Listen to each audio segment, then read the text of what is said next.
Haluatko tietää, mitä Pelkosenniemen koulun ympäristöryhmä on tehnyt viime vuosina? Hoidamme koulun biojätteen punnituksen ja kärräyksen kompostiin. Siitä saadaan multaa istutuslaatikoihin. Niissä kasvaa muun muassa herneitä ja salaattia. Teimme esimerkit eko- ja ökyjuhlista.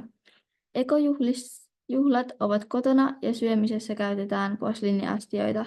Käsipyyhe on kertakäyttö papereiden sijaan. Karkit eivät ole turhaan kääritty muoviin. Koristeena on esimerkiksi metsästä haetut kukat ja itse tehtyjä askarteluja. Istutettiin nimikkopuut eskarilaisille.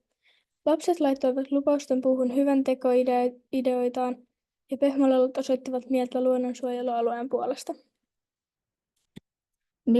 Mielenosoittaminen opettaa vaikuttamistaitoja. Tavaranvaihtopöytä ja e-jätteen kerääminen olivat suosittuja. Koululle sai tuoda itselleen tarpeettoman lelun tai muun tavaran ja ottaa pöydästä mieleisen tilalla. Kodissa oli yllättävän paljon rikkinäisiä pieniä sähkölaitteita.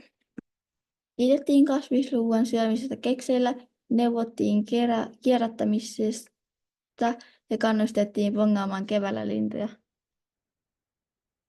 On myös puhuttu leikin merkityksestä.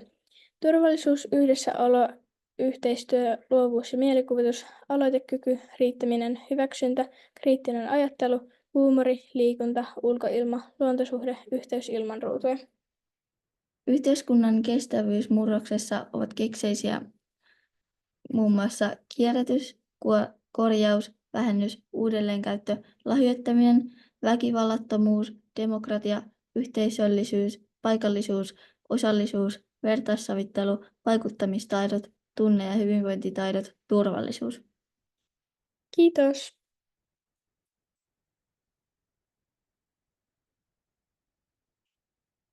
Siitä tuli hyvää.